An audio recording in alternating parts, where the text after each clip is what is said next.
The Pit Press Podcast.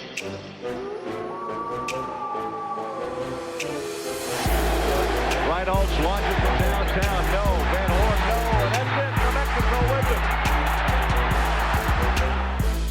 Some big-time games and shots. How about this? Where have you been? MC knocking him down twice. Looking top and keeping it alive. House from knee. Got it. This kid is amazing. This is what got them in trouble. That ball screen giving up the mid-range. Look at this foul. House again. It's topping. Fifth assist. And New Mexico's going to dribble out the clock. The Lobos three-peat as conference tournament champions Kendall Williams fires the ball into the air. But New Mexico wins it this afternoon 64-58 over San Diego State. And the Lobos claim the Mountain West Conference's automatic bid into the NCAA tournament. Let him cook. Let him cook now. Let him cook. I said let him cook.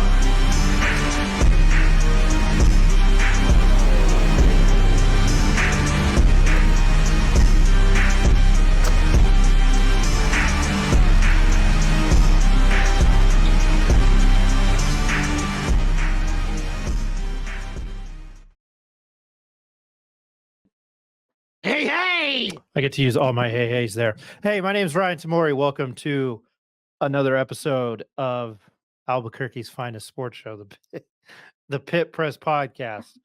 That was sarcasm there. A little bit unique tonight. We have two gentlemen that normally join us, Ed Nunez, Nick Nunez. They are at the pit calling high school basketball games. Jacob Neff, an emergency, a family emergency. He could not join us. Same kind of with Eric. And I reached out to some other people, and they are both at the state tournament. So I tried.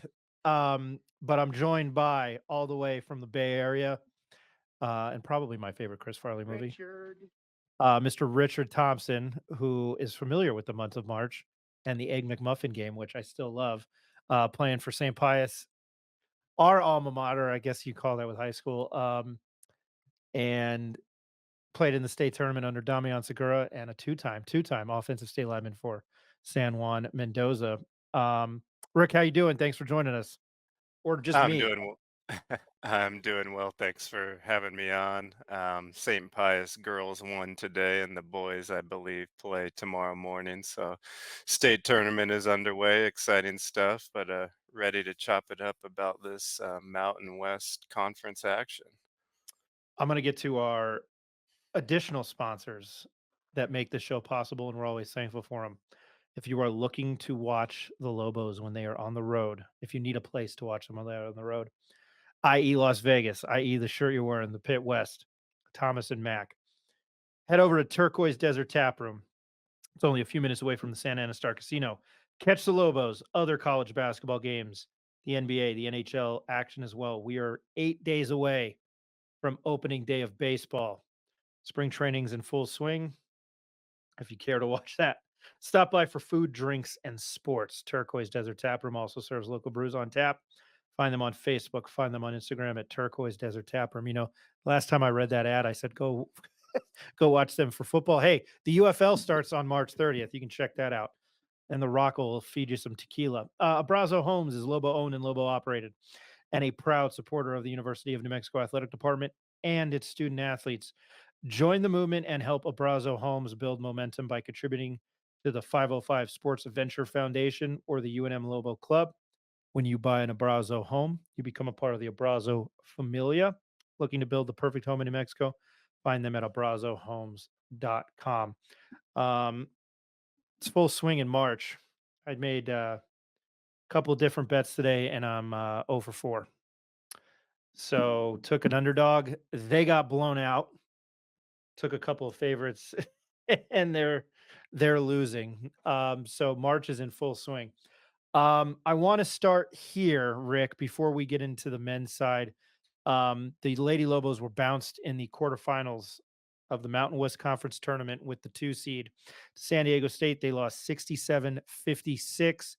They still had a phenomenal year, so disappointment for the UNM women's basketball team and um, head coach Mike Bradbury. We do this every night. We had the pleasure of talking to Coach Bradbury, Vinay Cumber, Paula Ruiz uh, in Vegas. I didn't make it out to a game this year. Um, our coverage wasn't up to par. Again, we do this in I don't want to call it our spare time. I just do it when I'm not at my full-time job. And it's a lot of work. And usually when we were covering the men's team, the women's team was playing. We meant no disrespect to them. It was a phenomenal season, and that's a tough way to lose in March. They did have a big win over UNLV when they were ranked in Vegas at the Cox Pavilion, I think back in January. So, kudos to them. Keeping on track with women's basketball, the Mountain West Conference announced its 25th season team in women's basketball. 3 Lobos made it. Jordan Adams, who I remember, I believe in the late 90s, early 2000s. I think she was part of that Sweet 16 team in 2003. Cherish Benyon, I don't know that name. I do know Deanna Marsh. So those were the 3 women's UNM women's basketball players that made that team. Now switching gears to men's basketball. We tried to extend our coverage, and I think something that I'm going to talk about over the summer is how we can just talk more basketball in general, college basketball in general. So I'm going to queue up. I was trying to think of songs that were with dancing. So I went with the Bee Gees. 1, 2, 3, 4, 5, 6, 7, 4, 6, 7, 8. 8 bids. And it looks like St. Mary's is on the verge of winning the West Coast Conference. So there's another bid, 9. Your automatic bid, Stetson from the A-Sun. Longwood. I should have queued up Beavis and Buttheads. Longwood from the Big South. They upset High Point and UNC Asheville, who UNC Asheville made the tournament last year. They have a nice big center, and I forgot his name. Neff would know it. It starts with a P. Charleston, the College of Charleston. That Coach Kelsey there, probably we'll get to that. I'll also get to that in a second. College of Charleston wins the Colonial Athletic Association. Oakland, not to be confused with Northern California, Oakland and Detroit. They won the Horizon League, which is an exciting league to watch, high scoring, fast pace. In my old neck of the woods, Wagner wins the Northeast Conference. And if you want to know who's in that conference, it's Fairleigh Dickinson. I'm going to name drop there. Morehead State and Longwood have made the tournament. Morehead State won the Ohio Valley Conference. Beavis and Butthead laughs queued up there. I think Longwood 2 years ago made the tournament for the first time in their school history. Stetson, I saw this today. They've been playing basketball for 50 years. They've been a school for 140 years. This is their first trip to the NCAA tournament. Sanford wins the Southern, and a very exciting James Madison team has won the Sun Belt. St. Mary's is up 65-56 with 44 seconds to go in Vegas in the West Coast Conference tournament. I don't know the last time Gonzaga lost that tournament, so we'd have to go there. Rick, I just wanted to do some house cleaning there. Do you have any thoughts on that? Well, I was lucky enough to go to St. Mary's campus earlier this year when the Lobos played there, so I know it's a tough place to play, and St. Mary's having their way with Aiden Mahaney leading the charge. He's a nice guard, local from the area of Lafayette near St. Mary's there, so they're having a pretty good season after starting off slow. But yeah, it's just exciting to see these teams you've never heard of. And also on the women's side, that side of the game has been super exciting with a fight taking place between South Carolina and LSU. Of course, we got Caitlin Clark doing her thing. There's just a lot going on both the men's and women. So I'm looking forward to the end here. So we want to get into switching gears to the Mountain West Conference. Then we were hoping to have more people on to give a bracket prediction, because what would March be without filling out a bracket, even a conference tournament one? I and again, I put as much effort into this as I can. I own this company. I'm not trying to explain myself or look for affirmation. I'm gonna be honest. I was very confused with when I was at the Daily Lobo. I believe it was pretty straightforward. It was a coach's poll. This is 15 years ago, 14 years ago. It was a coach's poll and a media poll for conference awards in the Mountain West Conference. I think the media announced it yesterday, and then the coaches. I know for a fact the coaches were today. And I was at work, and then I saw additional awards to UNM, and I thought, okay, the hell's going on? And I back in my mind, I was like, okay, maybe it's the coaches. So everything that Rick and I are going to talk about is what the coaches voted right now because it gets a little interesting and a little quote unquote controversial. I don't know why I'm doing quote unquote controversial because of there's an uneven amount of coaches in the conference. There are 11 basketball teams in the Mountain West Conference. Football's 12 because you got Hawaii. But anyway, the coaches voted for your first team: Tyson Degenhart from Boise State, Isaiah Stevens from Colorado State, Jaden Ledee from San Diego State, Darius Brown the second from Utah State, Great Osabor from Utah State as well. Second team: Omar Stanley, Boise State, Keenan Blackshear, Nevada, Jared Lucas, Nevada, Donovan Dett from the University of New Mexico, JT Toppin from the University of New Mexico, Dean Thomas Jr. from UNLV. I just want to let it be known that two of those guys are freshmen, obviously Toppin and Thomas. The third team: Nikkei Clifford, Nick Davidson, Jalen House, Kalen Boone. Only four guys. I don't think I edited. I don't know what's going on there. I think there was 6 on the second team. They That's must have had a tie, so they only put 4 on the third. That's right. I didn't count that correctly. So thank you for catching that. That's the history and journalism math. The defensive team was Trey Coleman, Nevada, Jalen House, Lamont Butler, Luis Rodriguez, Darius Brown the second. Honorable mention was Ogbo from Boise State, Max Rice, Lamont Butler, MJ Amy Jr. from San Jose State. He's a fine point guard. I don't think he got enough love with kind of how bad of a season they had. Caleb Boone, Ian Martinez, Sam Griffin from Wyoming. And player of the year, Great Osabor. I don't really mean to list this stuff. We'll get into it. Defensive player of the year was Lamont Butler. I'm sure Lobo fans are a little frustrated with that. Newcomer of the year, Great Osabor. Co-sixth man of the year, Josh Aduje and Mustafa Amzil. Aduje is from Utah State. He played very well against the Lobos. JT Toppin is co-freshman of the year. Dean Thomas Jr. is co-freshman of the year from UNLV. I didn't realize it was called the Steve Fisher Coach of the Year. That must be the coach's vote. There's no argument from anybody. It's Danny Sprinkle. Rick, you brought up the point, and I saw it online. There are 11 coaches. And I guess there was some controversy with player of the year because Jaden Ledee probably deserves it as well.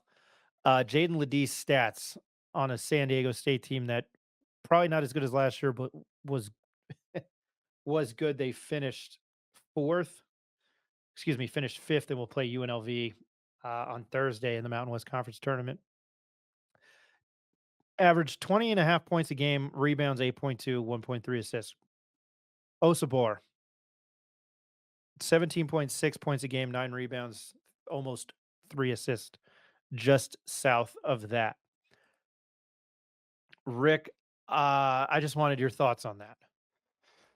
Yeah, that's a tough toss-up. Stats are pretty similar in my head all year. I'm thinking Ledee, but if we're saying most, I guess, valuable, Utah State did win the conference, so yeah, I guess you take that more into consideration. So I could go either way. I'm not gonna be upset with either guy. If I had to choose, I would have gone with Ledee personally, and then on the coaching side, Danny Sprinkle, he's up for National Coach of the Year with what he's done with that team. And, Brown making the first team, maybe some people said he might have also got some conference player of the year votes. So it was just interesting. The other thing you mentioned, someone for freshman of the year must have gotten a vote outside of Thomas or Toppin.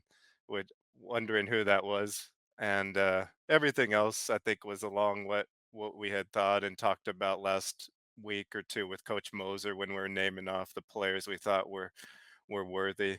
In my mind, I think Butler was more deserving of Defensive Player of the Year. To me, House didn't have a good second half of conference play defensively, as Max Rice let him up, Thomas let him up.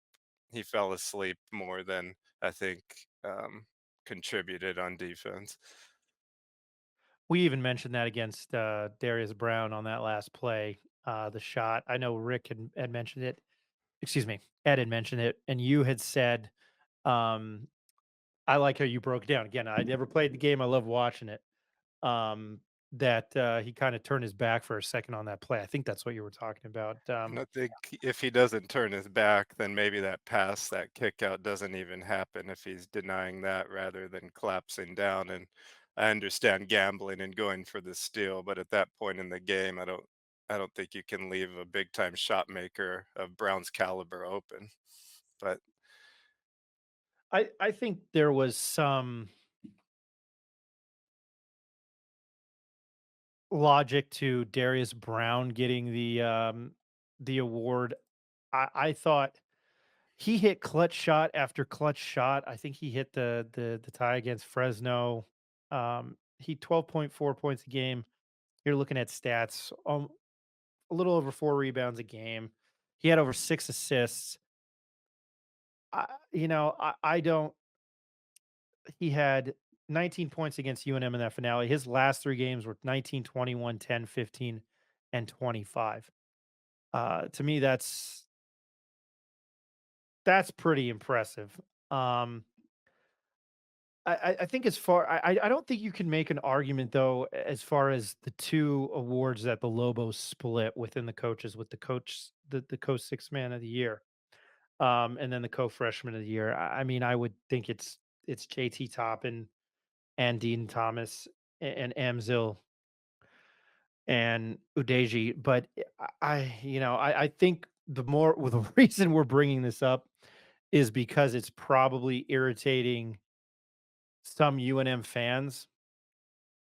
The way I look at it is this team ended up finishing 6th in the conference, and they finished 10-8. And you dropped what 5 of your last 8. They lost to Wyoming 1, 2, 3, 4, 5, 6, 7, 8, 9, 10. Okay, 10.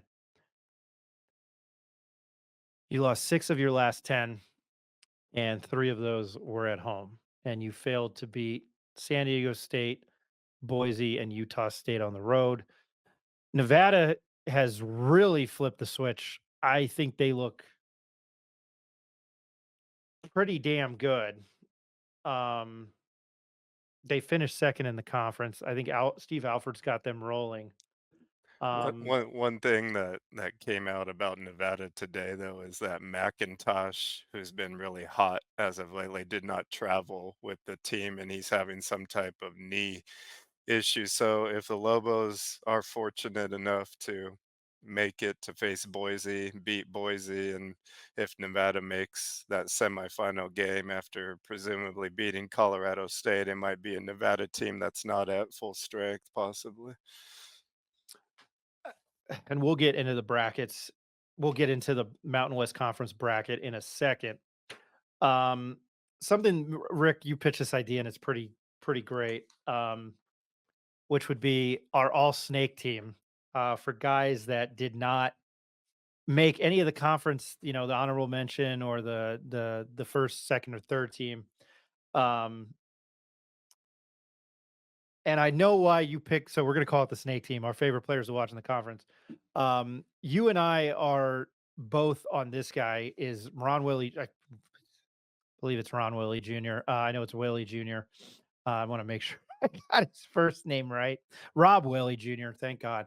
Um, he is probably one of the most physical big men in the league. Plays for UNLV. UNLV is really talented between Dean Thomas, Luis Rodriguez, the Boone brothers. but you put Rob Willie. I'm just going to agree with your. I mean, for somebody who's watching the conference, I'm just going to agree with you.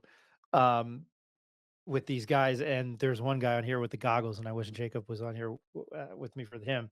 But your thoughts on Rob Willie Jr. because he's a beast down low, and he's probably the best dunker in the or was the best dunker in the conference this year. Yeah, but by far my favorite guy to watch in the conference, just a fearless athlete that's not afraid to go up on anyone off 1 or 2 feet. He missed his fair share, but those dunk attempts that he goes for are just pretty fun to watch. And he's also a great rebounder. Guys bounce off of him down low, and just love to see that guy play. And yeah, he really contributed to UNLV's strong second half of the season, also. He reminds me of Charles Barkley. I don't know if that's a good comparison, but I honestly see a really young Charles Barkley in him. And if anybody wants to disagree with me, by all means, and you can too. But when watching him, that's what I thought. I don't remember. I love the NBA in the '90s, and I've had my qualms with the NBA, and that's probably 40% of being a Knicks fan. Um, I've never let that try to deteriorate me watching the NBA. I thoroughly enjoyed the NBA in the '90s, and I kind of enjoyed it. Um, I think I fell in love with it when the Mavericks beat the Heat in 2011 because they were the Heatles and they talked so much shit and the coughing with Dirk and then for them to just give I call that team the old man Mavericks. And I don't from not a social point, and please bear with me when I'm saying this. I'm not trying to go off topic. I think that Mavericks team, even though the Heat were able to win 2 titles, I think in the context of just sports, a little bit of sports history in that country, how important that Mavericks team winning was. When you look back at like an X's and O's thing and a positive thing again, not social implications, not anything political, just I guess a fun aspect of it, just how important that was because they they did not look like a super team. Anyway, I'm going off on a tangent. Andrew Meadow from Boise State, who's got the goggles, he played very well against San Diego State, and think he hit a couple of big threes. Um, and I'm glad you picked him because I'm friends. I have a couple coworkers with my day job. Half of our team's here in Albuquerque, half of our team is in It's not Boise, it's Boise, Idaho. So I've made it known to be say it that way. Um, so paid a little bit more attention to Boise State, and um, he's kind of an entertaining player to watch, and I wonder if he's a freshman, and I wonder if he's going to be the future of Leon Rice and Boise State. Obviously, you have Tyson Degenhart for another year. I'm sure there's another year of eligibility there. I don't think he's going anywhere, and he might be a borderline NBA player. But Rick, your thoughts on Andrew Meadow? And he's got the long hair. He's from California, so he's got the surfer dude thing going on. Um, just your thoughts on him. I just love it because someone texted me about him recently, and they said, "What? This guy's in the game? He totally looks like a guy that cannot hoop, but he's 6'7" freshman from Santa Clarita, California." And I actually saw he was part of some great high school team there, and they actually have a pretty cool documentary about him on YouTube. So this guy's a hooper, and just expect him to have more of a role moving forward for Boise. You're right; he can make a difference out there, and he looks crazy. So um, killer combo. He's got the Robbie Avila goggles going on, which I shouldn't just give credit to Robbie Avila, who's um, Kareem Abdul-Jabbar with Indiana State. They are having a long week. They are going to find out if they are a tournament team. Many believe that they are probably the last four in. Um, Terre Haute, Indiana, and obviously they hadn't been ranked in 40 years, dating back to um, over 40 years, dating back to '79 when Larry Bird was at Indiana State and they lost in that that epic wasn't really a great game, but just the implications between him and Magic and what set up for the '80s. I think it's cool to see Indiana State doing well. Um, I'm going to skip over this guy and we'll touch on him last because it hits at home. Um, but you brought up Ritas Petritis. I had the pleasure of meeting Ritas Petritis and Ethan Taylor at the Mountain West Conference basketball media days back in October. Um, Air Force was one of the first teams I talked to. I got along with head coach Joe Scott. He's from Toms River, New Jersey. It's south. It's not far from where my parents grew up. It's not far from where I spent a lot of my childhood, and where I lived. And he was a Giants fan. So we had a blast talking just off the record. Ed's not here. So I think I've mentioned New Jersey once and my Daily Lobo days twice. So that counters on there. Um, Ritas Petritis, I think, is a baller, and I don't think it got enough credit. He gets enough credit, and Ethan Taylor and Bo Becker. I think I deleted the Bo the Be- I deleted Butter saying Becker from South Park, but 15.2 points a game, 6.2 rebounds a game, almost 4 assists a game. You wouldn't think it looking at him. He's a phenomenal player, and for what Air Force went through this year and finishing nearly at the bottom of the conference, it's a rough year. Joe Scott won the Mountain West Conference regular season and the tournament in 2004 with Air Force, and they got a bid there. The military academies don't have a lot of love in basketball. They're not very good. I was looking at some old brackets from the late 80s, I think early 90s, and I was looking at I forgot what year it was. I was looking at it earlier today, and Navy had made it to the Elite Eight as a 7 seed, and I was like, I don't know when the hell that happens, but obviously once in a very very oddity. He's a fun player to watch too, and what these guys, and I know it's beaten home, but what these guys have to go through with their schedule on a daily basis, and they're serving our country. Um, I don't know. He's a flat out baller, and Rick, I would have picked him too. I don't know why he's. I'm kind of shocked he didn't get any honors, and they obviously had their moment of the year by really probably spoiling UNM's tournament bid by beating them here in the pit. What 70, 78, 77, or 79, 78 at the end of February there. But your thoughts on him, because he's a fun player to watch, man, and he also rebounds. Yeah, I really like his game because he can stretch the floor with that head fake. He can put it on the floor for one dribble or go all the way. And like you, I thought he might have snuck on to maybe the third team all conference this year, but just a sophomore. He's going to give the Lobos fits again when they face him, like he did a couple weeks ago. Um, just a good season by him, and I think his game will just continue to grow. He's a player that could play on any of these top teams on the conference easily. So I think you covered him, man. He just had a great season and wanted to recognize him also. From the conference champions, the regular season conference championship champions, from the Utah State Aggies, Mason Falslev, who I thought was probably European. He's not. He's from Utah. He's a freshman.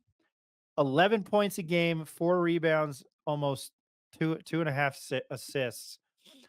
It was kind of four big guys for Utah State. It was Great Osabor, um, Darius Brown, him, Martinez. and Ian Martinez. And I think Ian Martinez is a baller. Um, I felt like the UNM game, he kind of made Foslev kind of made a play when they need. Obviously, Brown did his thing, Grado Support did his thing, but I felt like he was kind of the unsung hero in them winning on Saturday. He just kind of made a lot of plays, and I think when I did watch Utah State throughout the season, he's kind of this little pesky guy, and he's a freshman, so who knows where he can go from here. I like that choice because he might be their like unsung hero. And I don't think he comes off the bench. I think he's a starter. So it's kudos to him. But why did you select him, Rick? Yeah, it's funny that you mentioned his last name seeming European because to me his game is European. If you Right. watch the way he does those Euro steps and his body movement, not a great shooter yet, but can hit the three at times. He's able to get all the way to the rim, even at 6'3". He just has a unique craftiness to his game. And like you said, he was kind of just a guy that fit in where they needed him. He knew his role. And he did make, a big layup down the stretch against the Lobos the other night. And just look for him to improve. He's really fun to watch. Another guy who I felt like every time I watched Utah State, he's their center, Isaac Johnson. He looks like I did in high school. He looks like a twig.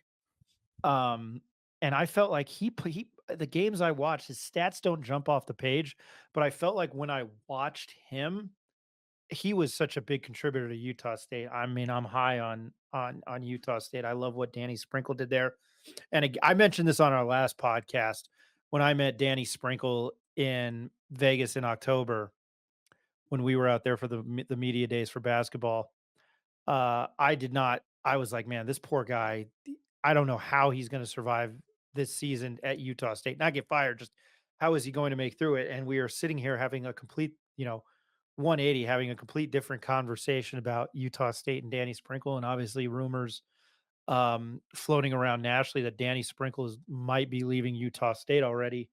Um, and that's another thing I was going to mention. Kenny Payne. I did. I don't know if I mentioned at the beginning of the show. Kenny Payne at Louisville. Field of 68, that media network, Jeff Goodman there, Rob Douster, Robbie Hummel, Psycho T, Tyler Hansborough reporting that Kenny Payne's been fired. So that's a topic for another day. And lastly, and I think you're right on this, Rick, with your team, and I agree with you on our all snake team, which I didn't mention. I didn't mention And it. this is a snake of the week, We Bob. should have got him saying snake. This is Team Snake. Um, I don't even I was gonna say other things there, but I'm gonna keep it PG. We know Snake listens. I talked to him, especially before the Utah State game. He was dressed up as he looked like Lobo Joker. Um, I just love adding Lobo in front of everything. Our friend Donnie Montoya.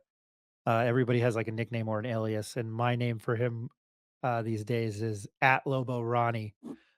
Even though he doesn't have a Twitter handle. So I called our friend Donnie Montoya. If he listens, my shout out to Donnie because he's always texting me things.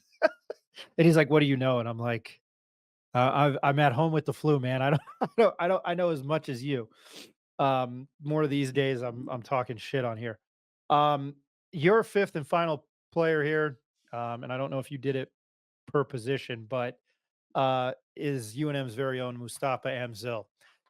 He was somebody that we criticized a lot, grumblings that maybe 505 Sports Venture Foundation people were not happy with his performance. I think he needed time to get acclimated. I think he was getting used to what probably Albuquerque was. He came from Dayton. He's Finnish. Um, Probably a culture shock here, and I'm sure Dayton, Ohio is a culture shock. But what you can say about what he did down the stretch and being a sixth man of the year, co-sixth man of the year, um, he was the reason why UNM was in a lot of games down the stretch. And his performance was, I think, phenomenal between with the struggles with House and the struggles with Mashburn and Mashburn not playing Saturday night. Um, he just became a fun player to watch. He almost became like a sniper um, for three from the 3-point line, and he hit a couple of corner shots. And now that I think about it, I used to tell Roman Martinez that well, I didn't tell him this. I said this that I felt like if Rowe got the ball in the corner, it's what he reminded me of, and I'm using it as a UNM reference. If Rowe was open in the corner, he wasn't missing like that. I felt like that was a shot, and I'm sure he'd tell me otherwise. Um, but he was a lot of fun to watch, and I mean, just I might have mentioned it, but just from his struggles early on in non-con and throughout, and what he became, um, and then his little kind of celebration when he hit the three. He didn't do the old Michael Penix arrow thing, reaching for the arrow. He did something with like a three. Um, I don't know, man. He turned into a baller, and I think his stats as well kind of don't jump out at you, but he had a lot of big shots down the stretch, and that confidence. And Ed Nunez, who always joins us, and he said, once you see the ball go through the net, things change. But I think he was so valuable to this team down the stretch. It was unreal. You probably give, Donovan Dent the team MVP, but if there was an unsung hero, it was definitely Mustafa Amzil. And Rick, your thoughts on that? Yeah, I think Early on, we didn't know what his role would be. I think he expected to spend more time at the three, and I think he actually started there the first game of the year and then was quickly changed to come off the bench at the, four position to either split time with Nelly or Toppin. And at first, it was a real struggle for him, shooting shots that were probably forced or shots he didn't like. And right around conference time, he found his confidence, and I think he knew what his role was coming off the bench to be a guy that can make some buckets, defend in the post, and he's really excelled and put his full effort. And let's think about what this guy was coming from. He had to go from skyline chili to green chili and red chili, so that's a battle in itself that he had to overcome those first few months. But somehow he found it in his gut to do it. And on a serious note, I think he had his season high, with 17 in that last game of the season, and he's just playing with great confidence right now, and really happy with his play, man. If you've Have you ever had Skyline chili? I've only seen it, and I will never taste that.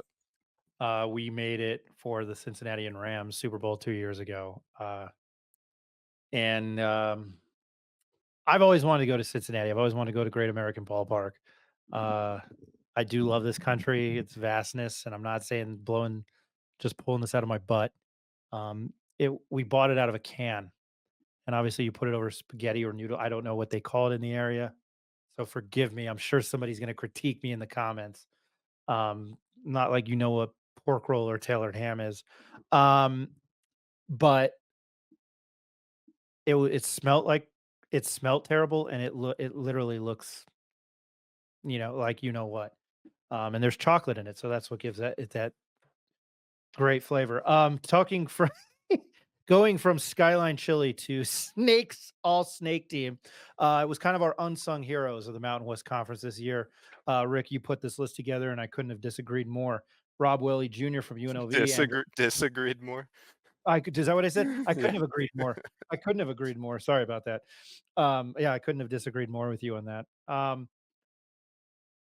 It's like that time I wrote buzzard beater in college, and it was, there's no buzz, it's buzzer, and it happens. I couldn't have agreed more with you on this all snake team list. Might as well just add Skyline Chili to it.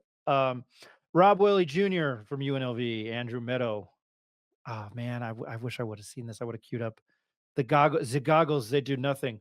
Mustafa Amzil from UNM, Ritas Petritis from Air Force, Mason Falslev from Utah State.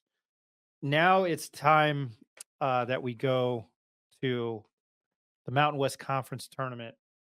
As you're listening to this preview, 3 games today for continuity. If you're listening to this on Wednesday, March 13th, 3 games. Wyoming, the 8th seed, plays the 9th seed Fresno State. They just had a savage beatdown at Fresno. Wyoming beat the crap out of them.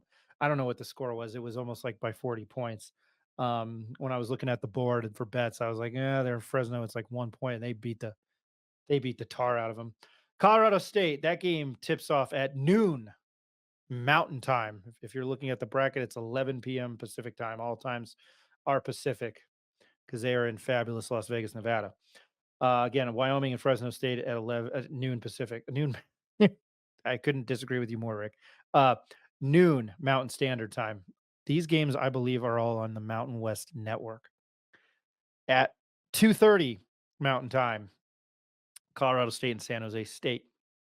And of course, the game that this particular region of the country and this particular region of this conference care about the most, number 6 New Mexico takes on number 11 Air Force.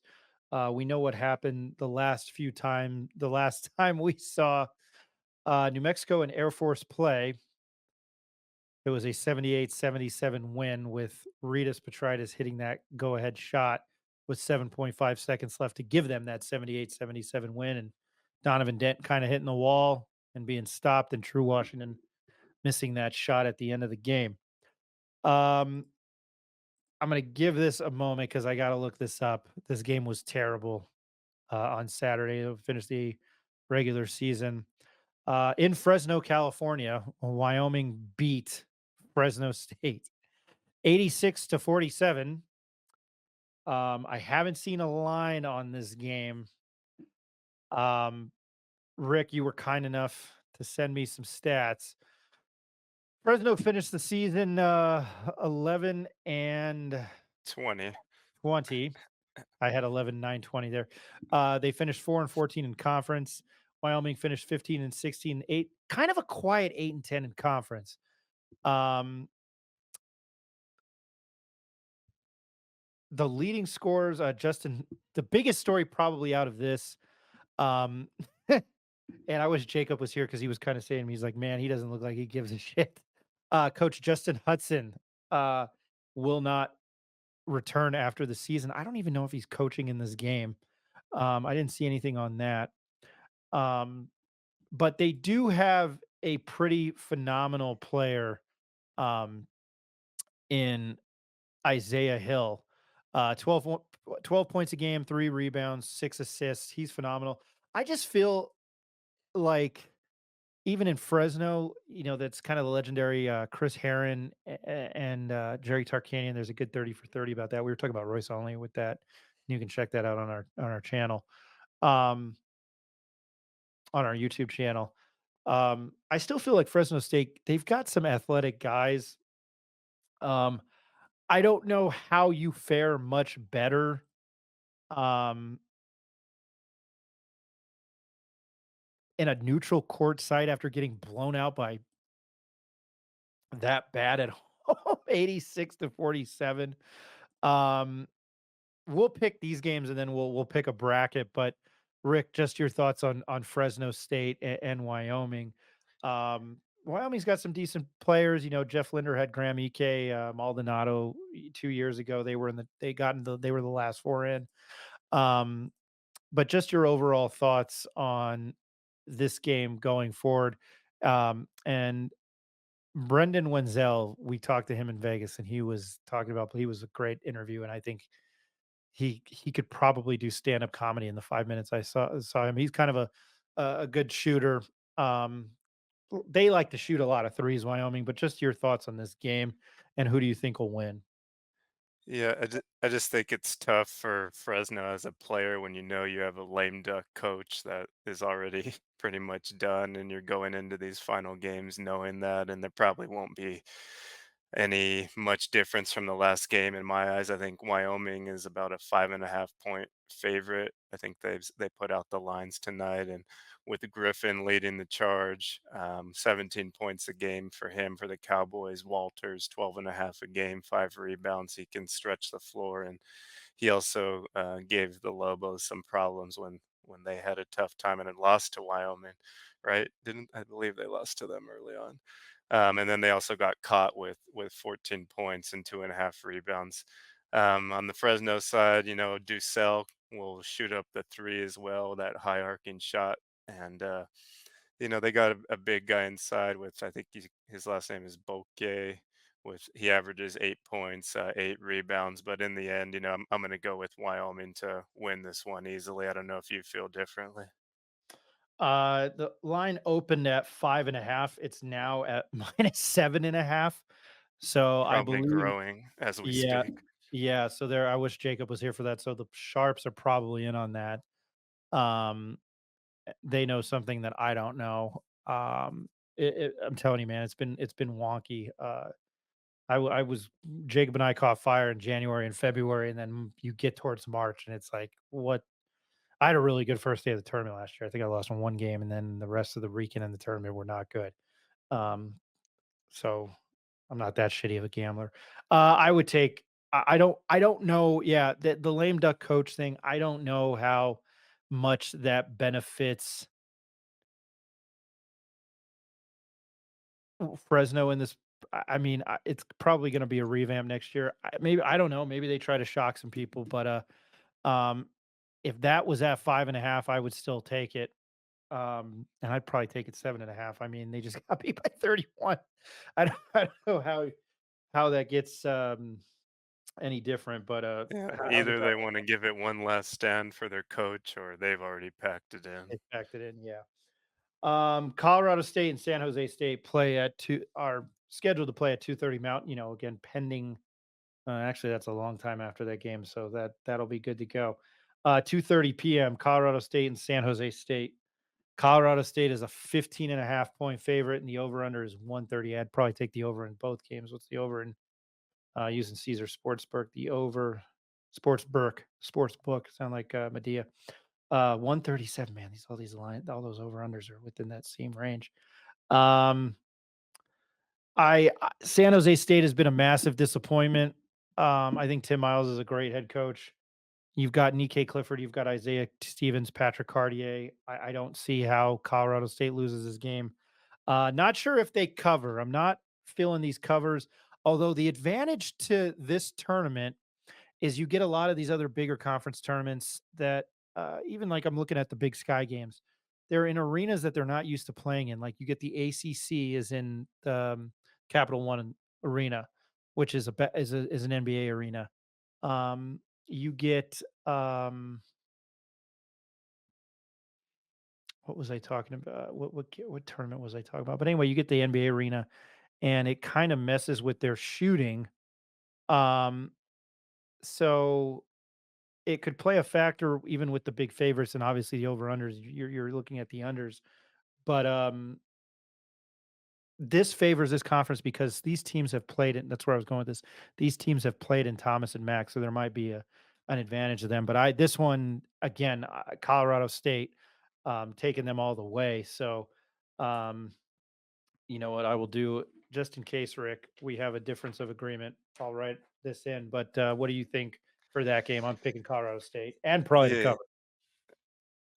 Yeah, San Jose State, not a great offensive team, only averaging 70 points on the year, giving up 75, while Colorado State scores about 77 and only gives up 68 points. It's going to be hard for San Jose State unless Amy Jr. really has a big game, along with Cardenas and the big Turkish guy, Gorner, who I really like. I almost put him on our all snake team just because I think he's sweet.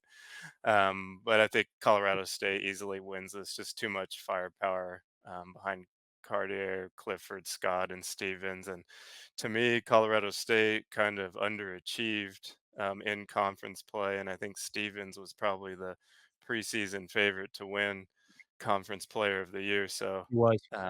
their fans might be a little upset on how the season went on, but I still think they're strong and will easily win this one.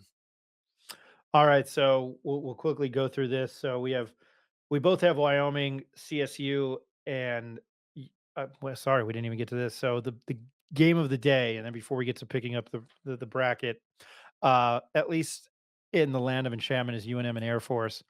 Um, you know, neutral court game. There might be a revenge factor. I think there's some other things going on, and again, it's allegedly an assumption. I think maybe I wonder how much UNM cares. And I know I'm going to piss off a lot of people saying that, just with grumblings I've heard.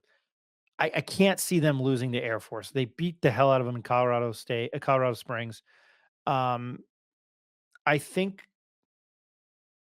I don't know necessarily if what happened at the pit in the pit was a fluke because Air Force came to play and Joe Scott completely outcoached Richard Pitino. Um, but I see UNM winning this game. Obviously, we've touched on Ritas Petritis, Ethan Taylor, Bo Becker. They've got three big guys that average in double digits, and that's really the team. So if you kind of contain those guys, um, it's probably a key to success. I don't know what the hell they saw against. They might have UNM's number because these are the last four games Air Force played after beating UNM in Albuquerque. They lost at home to Boise State 79-48. They lost on the road to Utah State 72-60. I think they kind of gave them a hard time. They lost to Wyoming 74-63. They were tied with Colorado State at halftime. I think 43 all. They lost that game 82-73. They've lost games. They beat the hell out of Wyoming. Excuse me. They beat the hell out of UNLV in Vegas. And then Vegas went up went down to Colorado Springs or up or east and beat them there. I don't know what it is about. That's a loss at UNLV. It was just a bad night. And you kind of thought, man, their season might be, effed after that loss, and they had just come off beating UNM. Um, but I just can't see UNM losing this game. It just see unless they completely sleepwalk. I don't know unless Joe Scott they've beaten them 2 out of the last 3 times. Kind of that Princeton offense, the backdoor cuts. I don't know if they would shoot well enough again because they shot very well in the pit that day. And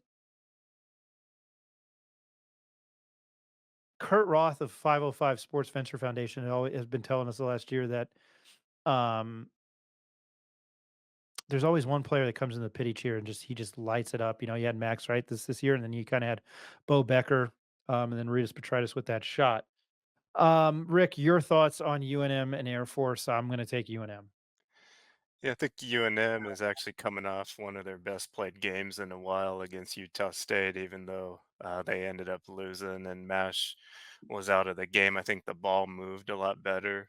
It wasn't sticking on offense, and that's what the Lobos are going to have to do if they want to go far in this tournament. And with Air Force, it's just going to come down to concentration and preventing mental lapses on defense because, like you mentioned, Air Force is going to continue to do the same thing and wear you down over the course of the game with those backdoor cuts, the pick and roll. And if you take one play off, they're just waiting for that. And we saw that in full effect with slam dunks down the lane for Air Force last game by Taylor, Becker, and Petritis. And UNM's defense was not there to play. And to me, um, that's what's going to come down to defensive consistency for UNM because on offense they're kind of streaky as of late, but UNM should easily win this game and move on to face Boise. I have that. I'm going to read you the rest of my bracket, and then I'll fill you in for the 2024 Men's Mountain West Conference Basketball Tournament. I have Utah State beating Wyoming on Thursday. I have UNLV beating San Diego State. I have Nevada beating Colorado State, and I have Boise State beating UNM. I have in the semifinals UNLV beating Utah State, and I have Nevada beating Boise State, and I have UNLV beating Nevada in the championship game. I don't know if you would like to give your thoughts, and if you need me to read you the matchups again, I can, Rick. I got it here, so I'll Perfect. take our New Mexico Lobos to beat Boise State in the second round. Nevada to beat Colorado State as well. I'll take San Diego State to beat UNLV, Utah State to beat Wyoming, and then in the semifinal, I'll take Utah State over San Diego State, and I'll take the Lobos over Nevada. And in the final, I will take San Diego State over the Lobos. Oh, you had San Diego State beating Utah. No, is that who I? I So think yeah, you no, Utah over San Diego, and then Utah over the Lobos in the perfect. All final. right. All right, perfect. I think it'd be cool to see Utah State do it. So there we got it. I've got UNLV winning the conference tournament. Pretty much probably locking in a 6 bid for the Mountain West. I would say if UNM gets to the championship game, they are playing in the NCAA tournament. But I've seen crazier stuff. I think 2 years ago, Mississippi State ripped off a massive run in the SEC tournament and got left out, and kind of ran out of steam against. I think it was Alabama. Was it last year? I think it was last year. No, it was 2 years ago. Because they made it all the way to the NIT final and lost to Xavier. And then Xavier got in the tournament last year. Mississippi State was the last four last year. So I'm talking out of my ass. Rick, I think we were able to talk a lot longer, and that was a much better show than I thought it was going to be. Because Eric, you have a lot of knowledge. Eric and Jacob always blows mine away. That sounded terrible. His knowledge always blows my mind. But that was a much better episode because I'm doing a 500,000 dozen things, and I try to pay as close attention to it as I can. By the way, UNM is a 14.5-point favorite. The over-under is 144.5. The line opened up at plus 15. So there are people probably high on Air Force. Rick, do you have much like Jerry Springer? Rick, do you have any final thoughts? Nothing. Just looking forward to the game tomorrow and catch everybody for our preview before the game. And I'm That's right. sure Tomari will tell you more about that. Thanks everyone for listening. We appreciate all the feedback and comments. Yeah, for as I mentioned, continuity purposes, we will be doing a live show prior to Air Force, 4 o'clock Mountain Time. The game tips off about 5, depending on when that Colorado State and San Jose State game ends. But we'll come to you there. Hey, check us out on Twitter. Excuse me, X, the artist formerly known as Twitter. It's right there at the Pit Press NM. Check us out on Instagram at the Pit Press NM. We're on Facebook, um, the Pit Press, and then visit our website, thepitpressnm.com. We're also on YouTube. Subscribe, like at the bottom. Can't believe I'm saying that in my life. Um, and again, we appreciate all the feedback. It was a 2-man show tonight. It was Mutt and Jeff tonight. Rick, thanks for joining me, and I'll talk to you prior to the Air Force game. I hope everybody has a good day and enjoys the conference tournament and the NCAA tournament.